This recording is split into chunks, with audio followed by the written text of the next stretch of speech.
ابو ہریرہ رضی اللہ عنہ سے روایت ہے کہ نبی اکرم صلی اللہ علیہ وسلم نے فرمایا، میں نے ارادہ کیا کہ اپنے کچھ نوجوانوں کو میں لکڑی کے گٹھڑ اکٹھا کرنے کا حکم دوں، پھر نماز کا حکم دوں تو کھڑی کی جائے، پھر میں ان لوگوں کے گھروں کو آگ لگا دوں جو نماز میں حاضر نہیں ہوتے۔ جامع ترمذی حدیث نمبر 217۔ یہ حدیث صحیح ہے۔ یزید بن اسود عامری رضی اللہ عنہ کہتے ہیں کہ میں نبی اکرم صلی اللہ علیہ وسلم کے ساتھ حجۃ الوداع میں شریک رہا۔ میں نے آپ کے ساتھ مسجد خیف میں فجر پڑھی۔ جب آپ نے نماز پوری کر لی اور ہماری طرف مڑے تو کیا دیکھتے ہیں کہ لوگوں کے آخر میں سب سے پیچھے 2 آدمی ہیں جنہوں نے آپ کے ساتھ نماز نہیں پڑھی۔ آپ نے فرمایا، انہیں میرے پاس لاؤ۔ وہ لائے گئے۔ ان کے مونڈے ڈر سے پھڑک رہے تھے۔ آپ نے پوچھا، تم دونوں نے ہمارے ساتھ نماز کیوں نہیں پڑھی؟ انہوں نے عرض کیا، اللہ کے رسول، ہم نے اپنے ڈیروں میں نماز پڑھ لی تھی۔ آپ نے فرمایا، ایسا نہ کیا کرو۔ جب تم اپنے ڈیروں میں نماز پڑھ لو، پھر مسجد آؤ جس میں جماعت ہو رہی ہو تو لوگوں کے ساتھ بھی پڑھ لو، یہ تمہارے لیے نفل ہو جائے گی۔ جامع ترمذی حدیث نمبر 219۔ یہ حدیث صحیح ہے۔ ابو سعید خدری رضی اللہ عنہ کہتے ہیں کہ ایک شخص مسجد آیا، رسول اللہ صلی اللہ علیہ وسلم نماز پڑھ چکے تھے تو آپ نے فرمایا، تم میں سے کون اس کے ساتھ تجارت کرے گا؟ ایک شخص کھڑا ہوا اور اس نے اس کے ساتھ نماز پڑھی۔ جامع ترمذی حدیث نمبر 220۔ یہ حدیث صحیح ہے۔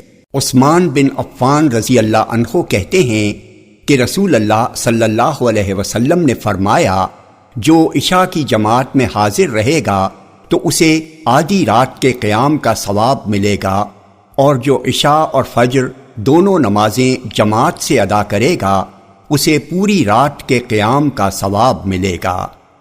جامع ترمذی حدیث نمبر 221۔ یہ حدیث صحیح ہے۔ بریدہ اسلمی رضی اللہ عنہ سے روایت ہے کہ نبی اکرم صلی اللہ علیہ وسلم نے فرمایا، اندھیرے میں چل کر مسجد آنے والوں کو قیامت کے دن کامل نور، بھرپور اجالے کی بشارت دے دو۔ جامع ترمذی حدیث نمبر 223۔ یہ حدیث صحیح ہے۔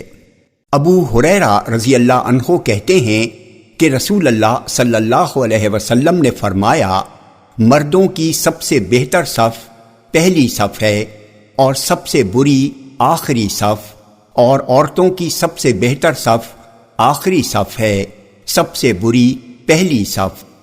جامع ترمذی حدیث نمبر 224۔ یہ حدیث صحیح ہے۔ ابو ہریرہ رضی اللہ عنہ سے روایت ہے کہ نبی اکرم صلی اللہ علیہ وسلم نے فرمایا، اگر لوگوں کو معلوم ہو جائے کہ اذان اور پہلی صف میں کیا ثواب ہے اور وہ اسے قرعہ اندازی کے بغیر نہ پا سکتے تو اس کے لیے قرعہ اندازی کرتے۔ جامع ترمذی حدیث نمبر 225۔ یہ حدیث صحیح ہے۔ نعمان بن بشیر رضی اللہ عنہما کہتے ہیں کہ رسول اللہ صلی اللہ علیہ وسلم ہماری صفیں سیدھی کرتے تھے، چنانچہ ایک دن آپ نکلے تو دیکھا کہ ایک شخص کا سینہ لوگوں سے آگے نکلا ہوا ہے۔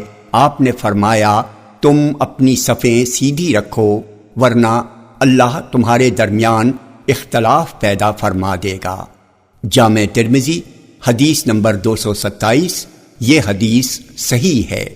عبد الحمید بن محمود کہتے ہیں کہ ہم نے امراء میں سے ایک امیر کے پیچھے نماز پڑھی۔ لوگوں نے ہمیں 2 ستونوں کے درمیان نماز پڑھنے پر مجبور کر دیا۔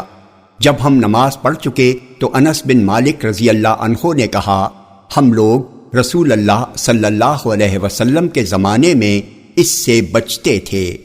جامع ترمذی حدیث نمبر 229۔ یہ حدیث صحیح ہے۔ ہلال بن یصاف کہتے ہیں کہ زیاد بن ابی الجاد نے میرا ہاتھ پکڑا، ہم لوگ رقہ میں تھے، پھر انہوں نے مجھے لے جا کر بنی اسد کے وابسہ بن معبد نامی ایک شخص کے پاس کھڑا کیا اور کہا مجھ سے اس شیخ نے بیان کیا، اور شیخ ان کی بات سن رہے تھے کہ ایک شخص نے صف کے پیچھے تنہا نماز پڑھی تو رسول اللہ صلی اللہ علیہ وسلم نے اسے صلاۃ دہرانے کا حکم دیا۔ جامع ترمذی حدیث نمبر 230۔ یہ حدیث صحیح ہے۔ اس سند سے بھی وابصہ بن معبد رضی اللہ عنہ سے روایت ہے کہ ایک شخص نے صف کے پیچھے اکیلے نماز پڑھی تو نبی اکرم صلی اللہ علیہ وسلم نے اسے نماز دہرانے کا حکم دیا۔ جامع ترمذی حدیث نمبر 231۔ یہ حدیث صحیح ہے۔